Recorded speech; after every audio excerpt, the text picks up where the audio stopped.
എന്തൊക്കെയാണ് വേറെ ഇതല്ലാതെ വേറെ എന്തായിരുന്നു ഏറ്റവും വലിയ ചാലഞ്ച് താങ്കൾ MLA അല്ല, അത് ഈ വട്ടിയൂർക്കാവ് വികസനം നടത്തുക എന്നുള്ളത് തന്നെയാണ് പ്രധാനം. ഇപ്പോൾ നമ്മൾ കൈവയ്ക്കാത്ത ഒരു മേഖലയുമില്ല. ഇപ്പോൾ പേരൂർക്കട മേൽപ്പാലം, അതിൻ്റെയും ഭൂമി ഏറ്റെടുക്കൽ ഇപ്പോൾ അവസാന ഘട്ടത്തിലേക്ക് എത്തുകയാണ്.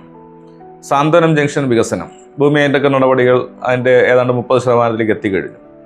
പിന്നെ പ്രധാനപ്പെട്ട എല്ലാ റോഡുകളും ഇവിടെ ഞങ്ങൾ അധികാരത്തിൽ വരുമ്പോൾ ആകെ തകർന്ന് തരിപ്പണമായി കിടക്കുകയായിരുന്നു. ആ തരിപ്പണമായി കിടന്ന റോഡിൽ നിന്നും പല റോഡുകളെയും രക്ഷിച്ചെടുക്കാൻ നമുക്ക് സാധിച്ചു. ഇന്ന് നമ്മൾ പരിശോധിച്ച് കഴിഞ്ഞാൽ നമ്മുടെ മണ്ഡലത്തിനകത്ത് കുലശേഖരം തോപ്പുമുക്ക് റോഡിൻ്റെ പണി നടന്നുകൊണ്ടിരിക്കുകയാണ്. നമ്മുടെ ശാസ്തമംഗലം പൈപ്പിൻമൂട് പേരൂർക്കട റോഡിൻ്റെ പണി നടന്നുകൊണ്ടിരിക്കുകയാണ്. അതുപോലെ തന്നെ MLA റോഡ്, ഉദിയന്നൂർ റോഡ്, അതുപോലെ തന്നെ കുണ്ടമൺകടവ് റോഡ്, ഇങ്ങനെയുള്ള വർക്കുകളെല്ലാം ഇരിക്കുകയാണ്. മഴയുടെ ചില പ്രയാസങ്ങൾ കൊണ്ട് ചിലതൊക്കെ തടസ്സപ്പെട്ടിരിക്കുകയാണ്. എങ്കിലും അതിനെല്ലാം പണം അനുവദിച്ച് ജോലി നിർവഹിക്കുന്ന ഘട്ടത്തിലേക്ക് എത്തുകയാണ്. ഈ റോഡ് നിർമ്മാണത്തിന്റെ കാര്യം പറഞ്ഞപ്പോഴാണ് ഒരു കാര്യം ചോദിച്ചോട്ടെ, നമ്മുടെ സർക്കാരിലെ വകുപ്പുകൾ തമ്മിലൊരു കോർഡിനേഷൻ ഉണ്ടതായിട്ട് താങ്കൾക്ക് തോന്നുന്നു? അല്ല, ആ കോർഡിനേഷന് അതെ തീർച്ചയായിട്ടും അതൊരു കോർഡിനേഷന്റെ പ്രശ്നമുണ്ട്. പക്ഷേ അല്ല, ഇപ്പോൾ വട്ടിയൂർക്കാവിലും പൊതുവിലും ഞങ്ങളത് പരിഹരിക്കുന്നുണ്ട്. ഇപ്പം ഞാൻ തന്നെ എല്ലാ മാസവും ഈ വാട്ടർ അതോറിറ്റി, അതുപോലെ തന്നെ സിവറേജ് വിഭാഗം, KSEB, road fund board, PWD, buildings വിഭാഗം, ഇങ്ങനെ എല്ലാ ബന്ധപ്പെട്ട വകുപ്പുകളെയും ഇവിടെ വിളിച്ചിരുത്തുകയാണ് കോർഡിനേഷൻ. അപ്പോൾ റോഡ് കട്ടിങ്ങിൻ്റെ വിഷയങ്ങൾ അത് ചർച്ച ചെയ്യുന്നുണ്ട്. പിന്നെ ഇപ്പോൾ ചെയ്യാൻ പോകുന്ന റോഡുകളിൽ അടിയന്തരമായി ചെയ്യേണ്ട ചില പ്രവർത്തികൾ ചെയ്യേണ്ടതിനെ സംബന്ധിച്ച് ഒക്കെ കൂടിയാലോചിക്കുന്നുണ്ട്. അപ്പോൾ നമ്മുടെ ഒരു സിസ്റ്റം നമ്മൾ എത്ര കോർഡിനേറ്റ് ചെയ്താൽ പോലും നമുക്ക് പറ്റുന്നില്ല. ഇപ്പോൾ സ്മാർട്ട് സിറ്റി പദ്ധതി നമ്മൾ ഇങ്ങനെയാണ് ആലോചിച്ചത്. എല്ലാ ഡിപ്പാർട്ട്മെൻറ്റുകൾക്കും പറ്റുന്ന നിലയിൽ ഡക്റ്റുകൾ കൊടുക്കുക, വാട്ടർ അതോറിറ്റിക്ക് ഒരു ലൈൻ കൊടുക്കുക, സിവേജിനൊരു ലൈൻ കൊടുക്കുക, KSEBക്ക് ഒരു ലൈൻ കൊടുക്കുക, ഇങ്ങനെയൊക്കെ ആലോചിച്ചാണ് ചെയ്തത്. പക്ഷെ നമ്മൾ പ്രവൃത്തി ആരംഭിച്ചപ്പോൾ എന്ത് പറ്റി? ഇതിനെല്ലാം സമയമെടുക്കും. അപ്പോൾ നഗരത്തിനകത്ത് റോഡിൽ പണി നടന്നുകൊണ്ടിരുന്നപ്പോൾ പത്രങ്ങൾ അങ്ങോട്ട് എഴുത്തു തുടങ്ങി. അപ്പോൾ എന്ത് പറ്റി? ഡക്റ്റൊക്കെ കളഞ്ഞിട്ട് എങ്ങനെയെങ്കിലും ടാർ ചെയ്ത് സഞ്ചാരയോഗ്യമാക്കുക എന്നുള്ള രീതിയിലേക്ക് കാര്യങ്ങൾ മാറി. അവിടെയാണ് ഇപ്പോൾ പ്രശ്നം പറ്റുന്നത്. അപ്പോൾ അതിനകത്ത് കിടക്കുന്ന പഴയ പൈപ്പ് ലൈനുകൾ തോണ്ടിയെടുക്കാൻ നമുക്ക് പറ്റുന്നില്ല. ഇതിനകത്ത് സ്വാതി തിരുനാളിൻ്റെ കാലത്ത് ആരംഭിച്ച സീവേജ് ലൈനുകൾ അടക്കം കിടപ്പുണ്ട്. അപ്പോൾ അതിനെ നിർണ്ണയിച്ച് പുതിയ സ്ഥലത്തേക്ക് കൊണ്ടുവരാൻ നമുക്ക് പറ്റുന്നില്ല.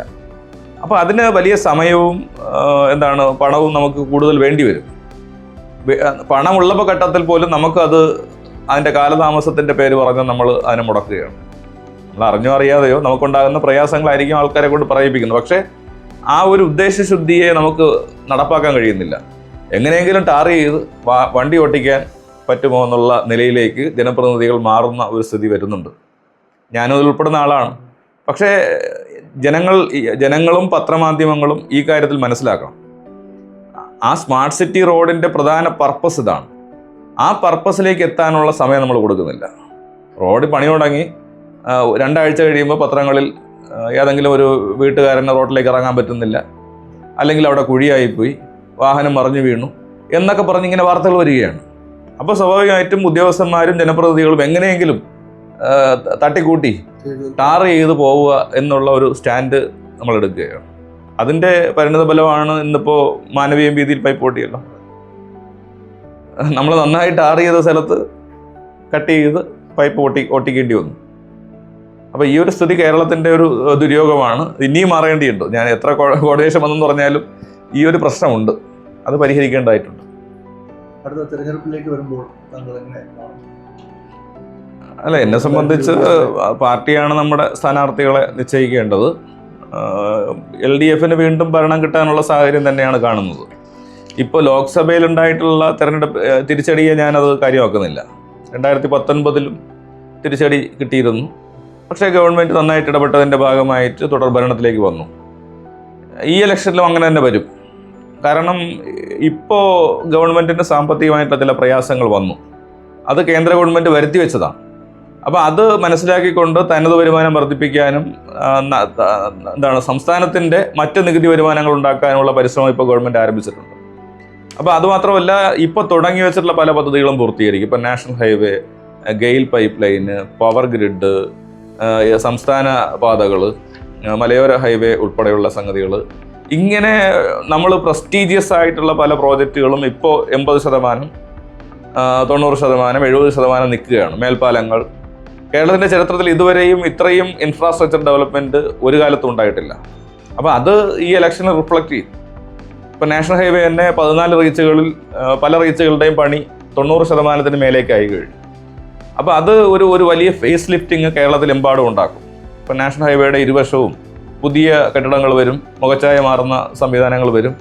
അപ്പോൾ ഇതൊക്കെ തീർച്ചയായിട്ടും കേരള ഗവൺമെൻറ് ഇപ്പോൾ മുടക്കി പണി നടന്നുകൊണ്ടിരിക്കുന്ന പ്രവർത്തനങ്ങൾ ഒരു പുതിയ ഒരു രീതിയിലേക്ക് കേരളത്തെ എത്തി. ഇപ്പോൾ വിഴിഞ്ഞം തുറമുഖം പ്രവർത്തന സജ്ജമായില്ലേ? ഇങ്ങനെ പല കാര്യങ്ങളും വന്നുകൊണ്ടിരിക്കുകയാണ്. അപ്പോൾ അടിസ്ഥാന സൗകര്യ വികസന രംഗത്ത് കേരളത്തിനകത്ത് വലിയ കുതിച്ചുചാട്ടം ഈ ഗവൺമെൻറ്റിൻ്റെ കാലത്ത് ഉണ്ടാകും. അടുത്ത 2 കൊല്ലം കൊണ്ട് ഇതെല്ലാം ഉദ്ഘാടനം ചെയ്യപ്പെടുകയും ചെയ്യും. അതാണ് ഞാൻ പ്രതീക്ഷിക്കുന്ന ഒരു മാറ്റം. അപ്പാർട്ട് ഫ്രം ദാറ്റ് വേറൊരു കാര്യം, നമ്മുടെ ഈ ഫുഡ് അഡൾട്രേഷൻ, ഈ ഭക്ഷണ സാമഗ്രികളിൽ വരുന്ന ഈ ഒരു അഡൾട്രേഷൻ, അതിന് വേണ്ടിയിട്ട് നമ്മൾ സർക്കാർ തലത്തിലോ അല്ലെങ്കിൽ തങ്ങളുടെ മണ്ഡലത്തിലും ഉണ്ടാകുന്ന കുറേ വിഷയങ്ങൾ, താങ്കൾ മേയറായിരുന്ന സമയത്തും അങ്ങനത്തെ ഒരുപാട് വിഷയങ്ങളുണ്ടായിരുന്നു.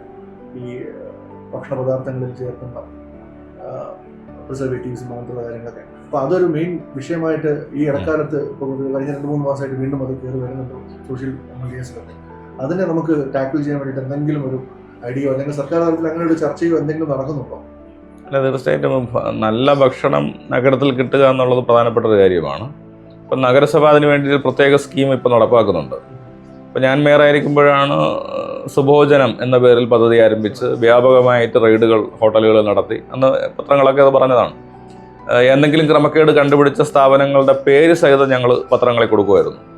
ഇന്ന സ്ഥാപനത്തിൽ നിന്നും പഴകിയ ഭക്ഷണം പിടിച്ചു, അല്ലെങ്കിൽ വൃത്തികേടായിട്ടുള്ള അന്തരീക്ഷം, ഇത് കൃത്യമായി പറയുമായിരുന്നു. അപ്പോൾ അങ്ങനെ ഒരു സിസ്റ്റം നമ്മൾ തുടക്കം വിട്ടു. അപ്പോൾ ഞങ്ങൾ അന്ന് കണ്ടത്, പല ആളുകൾ വന്ന് എന്നോട് ചോദിച്ചു, നിങ്ങൾ കണ്ടുപിടിച്ച കടകൾ പൂട്ടിക്കുന്നില്ലല്ലോ. പൂട്ടിക്കലല്ല നഗരസഭയുടെ പണി, അവിടെ എന്തെങ്കിലും കുഴപ്പമുണ്ടെങ്കിൽ തിരുത്തിക്കുക എന്നുള്ളതാണ്. അപ്പോൾ അങ്ങനെ ഒരു നയം എടുത്തിട്ടാണ് ഞങ്ങൾ മുന്നോട്ട് പോയത്. അതുകൊണ്ട് നല്ല ഫുഡ് കിട്ടി, വില നിലവാരത്തിനകത്ത് ഇടപെടാൻ പറ്റി, അങ്ങനെ പല കാര്യങ്ങളിലും ഇടപെടാൻ പറ്റി. അപ്പോൾ ഫുഡിനെ സംബന്ധിച്ച് ഈ ഭരണസമിതിയും നന്നായി ഇടപെടുന്നുണ്ട്. ഇനിയിപ്പോൾ കൃത്യമായിട്ടുള്ള ഹോട്ടൽ പരിശോധനകൾ, മറ്റേ കാറ്ററിംഗ് സെൻ്ററുകളുടെ പരിശോധനകൾ അതിപ്പോൾ നടത്താൻ നഗരസഭ തീരുമാനിച്ചിട്ടുണ്ട്. അത് നന്നായിട്ട് തന്നെ മുന്നോട്ട് പോകും. കൂടുതൽ ചോദ്യങ്ങൾ ചോദിച്ചാൽ നഗരസഭ, കാര്യം താങ്കളുടെ റൂട്ട്സ് മേയറാണെന്നുള്ള ഒരു ആ ഇമേജിൽ ഇപ്പോഴും ഇടയിലുണ്ട്. അതുകൊണ്ടാണ് കൂടുതലും നഗരസഭയെ കേന്ദ്രീകരിച്ച് ചോദ്യങ്ങൾ വരുന്നത്. ഈ താങ്കൾ എങ്ങനെ അനലൈസ് ചെയ്യുന്നത്? വീണ്ടും അതിലോട്ട് പോകുമല്ലോ, കഴിഞ്ഞ നഗരസഭയും ഇപ്പോഴത്തെ ഭരണസമിതിയും താങ്കൾ തുടങ്ങി വെച്ച കാര്യങ്ങൾ പൂർത്തീകരിക്കാൻ കഴിഞ്ഞിട്ടുണ്ടോ? ഒരു വിശകലനം എങ്ങനെയാണ്, ഇങ്ങനെ കമ്പയർ ചെയ്യണം? തീർച്ചയായിട്ടും ഇപ്പോൾ സ്മാർട്ട് സിറ്റി അടക്കം ഞങ്ങളുടെ കാലത്ത് തുടങ്ങി വെച്ചതാണ്, അതിപ്പോൾ പൂർത്തീകരിച്ച് വരികയാണ്. അപ്പോൾ അവരുടെ പരിമിതികളുണ്ട്. പുതിയ ഒരു ടീമാണ്, അപ്പോൾ അവർ കൂടുതലും ചെറുപ്പക്കാരാണ്. അത് ഇടതുപക്ഷത്ത് മാത്രമല്ല, കോൺഗ്രസിന്റെ പക്ഷത്തും BJPയുടെ പക്ഷത്തും ഒക്കെ പുതുമുഖങ്ങളാണ്.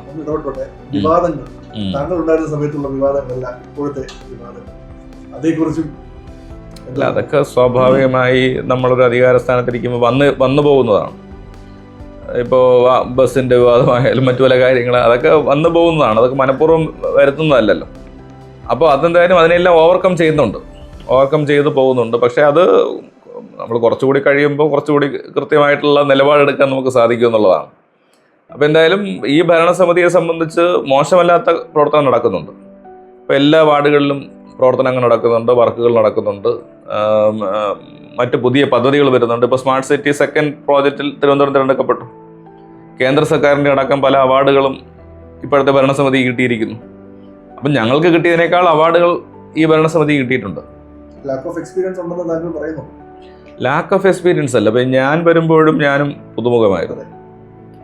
അപ്പോൾ അത് അവിടെ ഇരുന്നുകൊണ്ട് ആർജിക്കുക എന്നുള്ളതേ മാർഗമുള്ളൂ. എല്ലാവരും വരുമ്പോൾ പുതിയ ആളായിരിക്കും, ആരെയും പുതിയ ആളായിരുന്നു. അപ്പോൾ ഒരു വനിത എന്ന നിലയിൽ പരിമിതിക്കകത്ത് നിന്നുകൊണ്ട് മുന്നോട്ട് പോകാൻ ആര്യയ്ക്ക് സാധിക്കുന്നുണ്ട്. അപ്പോൾ അതിനിടയിൽ അമ്മയായി. അപ്പോൾ അപ്പോഴൊക്കെ ഭരണ സംവിധാനത്തെ ചലിപ്പിക്കാൻ ആ പുതിയ ആളിന് സാധിച്ചു എന്നുള്ളതാണ് ഞാൻ സൂചിപ്പിച്ചത്. അപ്പോൾ എന്തായാലും ആ നിലയിൽ തന്നെയാണ് മുന്നോട്ട് പോകുന്നത്. 24-ാം വയസ്സിൽ പഞ്ചായത്ത് വാർഡ് മെമ്പർ, 34-ാം വയസ്സിലായിരുന്നു താങ്കൾ മേയറാവുന്നത്. 44-ാം വയസ്സിനകത്ത് ഒരു മന്ത്രിസ്ഥാനം ഉണ്ടാവും തോന്നുന്നു. അല്ല, അതൊക്കെ പ്രസ്ഥാനം പാർട്ടിയൊക്കെ തീരുമാനിച്ച് നൽകേണ്ടതാണ്. ഇപ്പോൾ ഏൽപ്പിക്കുന്ന ജോലി ചെയ്യുക, ബാക്കിയൊക്കെ നമ്മളെ തേടി വരുമല്ലോ. നമ്മളിപ്പോൾ ഞാനിപ്പോൾ മേയറായിരിക്കുമ്പോഴും കൗൺസിലറായി ജയിക്കുമ്പോൾ നമ്മൾ കഴക്കൂട്ടത്ത് വോട്ട് ചെയ്ത കഴക്കൂട്ടക്കാരോ അല്ലെങ്കിൽ എന്നെ അറിയുന്നവരോ ആരും വിചാരിച്ചില്ലല്ലോ നമ്മൾ മേയറാവുന്നു. അപ്പോൾ അതൊക്കെ പ്രസ്ഥാനമാണ് അതാത് സമയത്ത് തീരുമാനിച്ച് സാഹചര്യങ്ങൾക്കനുസരിച്ച് തീരുമാനിച്ച് നമ്മളെ ചുമതലപ്പെടുത്തുന്നത്. അപ്പോൾ അങ്ങനെ ഒരു ചുമതല ലഭിക്കുമ്പോൾ നന്നായി പെർഫോം ചെയ്യുക എന്നുള്ളത് മാത്രമേ നമുക്ക് ചെയ്യാൻ പറ്റുള്ളൂ. ഇനിയിപ്പോൾ ഒന്നും തന്നില്ലെങ്കിലും നമുക്ക് പാർട്ടി വർക്കറായിട്ട് തുടരണം എന്നുള്ളത് മാത്രമേ ഉള്ളൂ. അപ്പോൾ അതൊക്കെ പാർട്ടിയാണ് തീരുമാനിക്കേണ്ടത്. പുറം സംസ്ഥാനത്ത് മറ്റ് സംസ്ഥാനങ്ങളിൽ നിന്ന് വരുന്ന പച്ചക്കറികളുടെ അതിലുണ്ടാവുന്ന അഡൾട്രേഷനെ കുറിച്ച് എന്തെങ്കിലും ചെക്കിങ്ങും ബാക്കിയുള്ള കാര്യങ്ങളൊക്കെ ശക്തമാകാനുള്ള എന്തെങ്കിലും നടപടികൾ സർക്കാർ അല്ല, ഗവൺമെൻറ് ഇപ്പോൾ നന്നായിട്ട് തന്നെ പരിശോധനകൾ നടത്തുന്നുണ്ട്. അപ്പോൾ അത് പറഞ്ഞപ്പോഴാണ് ഞാൻ വട്ടിയൂർക്കാവിൽ ഇതൊരു നഗരമണ്ഡലമാണല്ലോ, അപ്പോൾ ഇവിടെ കൃഷി ഒരുപാട് പ്രോത്സാഹിപ്പിക്കുന്നുണ്ട്. അപ്പോൾ നേരത്തെ വട്ടിയൂർക്കാവ് ജംഗ്ഷൻ വികസനത്തിൻ്റെ കാര്യം പറഞ്ഞപ്പോൾ ഞങ്ങൾ 2.5 ഏക്കർ സ്ഥലം എടുത്ത കാര്യം പറഞ്ഞല്ലോ റീഹാബിലിറ്റേഷന് വേണ്ടി. അവിടെ ഞാൻ ഈ ഓണത്തെ ബന്ധിപ്പിച്ചുകൊണ്ടൊരു പൂക്കൃഷി ആരംഭിച്ചു. അപ്പോൾ നമ്മുടെ പ്രതിപക്ഷ സുഹൃത്തുക്കൾ ഉടനെ ഒരു ബോർഡ് വെച്ചു, വട്ടിയൂർക്കാവിൽ വികസനത്തിന് പകരം എന്താണ് പടവലങ്ങയോ എന്നുള്ളതായിരുന്നു ചോദ്യം. അപ്പോൾ കൃഷിയെ ചില ആളുകൾ മനസ്സിലാക്കുകയും വിലയിരുത്തുകയും ചെയ്യുന്നത് അങ്ങനെയാണ്. കൃഷിയും വികസനത്തിൻ്റെ ഭാഗമാണ് എന്നുള്ളത് കാണണ്ടേ. ഭക്ഷണമില്ലാതെ വികസനം മാത്രം തന്നുകൊണ്ടിരുന്നാൽ എല്ലാവരും സാറ്റിസ്ഫൈഡ് ആവും. അപ്പോൾ ഭക്ഷണവും നല്ല പച്ചക്കറികളും ഒക്കെ കിട്ടുക എന്നുള്ളത് മനുഷ്യൻ്റെ അവകാശമാണ്.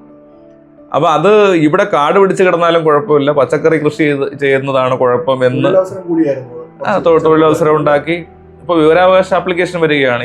ഇത് ആരാണ് അനുമതി നൽകിയത്, നിയമപ്രകാരമാണോ കൃഷി ചെയ്യുന്നത് എന്നൊക്കെ ചോദിച്ചിട്ട് വിവരാവകാശ അപേക്ഷ വരികയാണ്. അപ്പോൾ പലരുടെയും മനസ്സിൽ ഈ ഒരു കുബുദ്ധി ഇരിക്കുകയാണ്.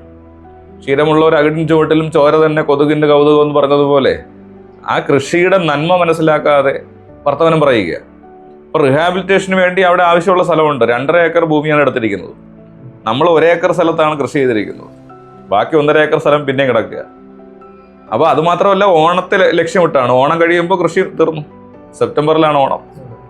അപ്പോൾ ആ ഓണം കഴിയുമ്പോൾ അവിടെ കൺസ്ട്രക്ഷൻ നമ്മൾ കല്ലിടുകയാണ്. അപ്പോൾ അതുൾപ്പെടെ നിശ്ചയിച്ചിട്ടാണ് കാര്യങ്ങൾ ചെയ്യുന്നത്. അപ്പോൾ ആ ഒരു ഇടവേളയിൽ കാട് പിടിച്ച് കിടക്കണ്ട എന്ന് കരുതിയിട്ടാണ് കൃഷി ആരംഭിച്ചത്. ഞാൻ പറഞ്ഞത് കൃഷിയുടെ ചോദിച്ചുകൊണ്ടാണ്. അപ്പോൾ ആ നിലയിൽ കൃഷിയെ പ്രോത്സാഹിപ്പിക്കാൻ വലിയ ഇടപെടൽ ഞങ്ങൾ നടത്തുന്നുണ്ട്. ഇന്നിപ്പോൾ വൈകുന്നേരം 5 മണിക്ക് നമ്മുടെ മണ്ഡലത്തിലെ 200-ലധികം ആൾക്കാർക്ക് പച്ചക്കറി വിത്തുകളും വളവും കൊടുക്കുന്നൊരു പരിപാടി വട്ടിയൂർക്കാവിൽ സംഘടിപ്പിച്ചിട്ടുണ്ട്. അപ്പോൾ ഞങ്ങൾ തുടർച്ചയായിട്ട് മട്ടുപ്പാവ് കൃഷി, തരിശ് നിലത്തിൽ കൃഷി ഉൾപ്പെടെയുള്ള കാര്യങ്ങൾ പ്രോത്സാഹിപ്പിക്കാനുള്ള ഇടപെടലുകൾ നടത്തി വരികയാണ്. തുടർന്നുള്ള താങ്കളുടെ രാഷ്ട്രീയ പ്രയാണത്തിലും ബാക്കിയുള്ള കാര്യങ്ങളിലും എല്ലാത്തിനും ഭാവങ്ങൾ നേർന്നുകൊണ്ട് നന്ദി ശ്രീ.